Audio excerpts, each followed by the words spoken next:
சங்கீதம் 41.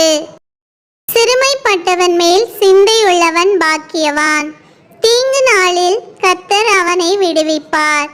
கர்த்தர் அவனை பாதுகாத்து அவனை உயிரோடே வைப்பார். பூமியில் அவன் பாக்கியவானாயிருப்பான்.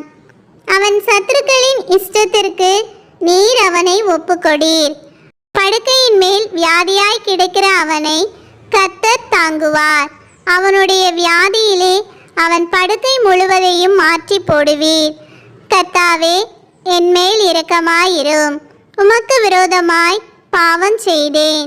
என் ஆத்துமாவை குணமாக்கும் என்று நான் சொன்னேன். அவன் எப்பொழுது சாவான்? அவன் பேர் எப்பொழுது அழியும் என்று என் சத்துருக்கள் எனக்கு விரோதமாய் சொல்லுகிறார்கள். ஒருவன் என்னை பார்க்க வந்தால் வஞ்சனையாய் பேசுகிறான். அவன் தன் இருதயத்தில் அக்கிரமத்தை சேகரித்து கொண்டு தெருவிலே போய் அதை தூற்றுகிறான். என் பகைஞர் எல்லாரும் என்மேல் ஏகமாய் முணுமுணுத்து எனக்கு விரோதமாயிருந்து எனக்கு பொல்லாங்கு நினைத்து தீரா வியாதி அவனை பிடித்து கொண்டது. படுக்கையில் கிடக்கிற அவன் இனி எழுந்திருப்பதில்லை என்கிறார்கள்.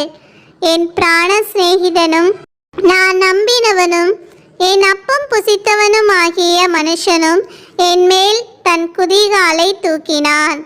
கர்த்தாவே, நீர் எனக்கு இறங்கி நான் அவர்களுக்கு சரிகட்ட என்னை எழுந்திருக்க பண்ணும்.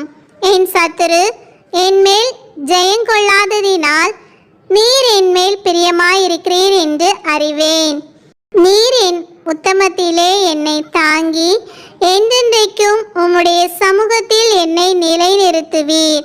இஸ்ரவேலின் தேவனாகிய கர்த்தர் அநாதியாய் என்றென்றைக்கும் உள்ள சதா காலங்களிலும் ஸ்தோத்தரிக்கப்படத்தக்கவர். ஆமேன், ஆமேன்.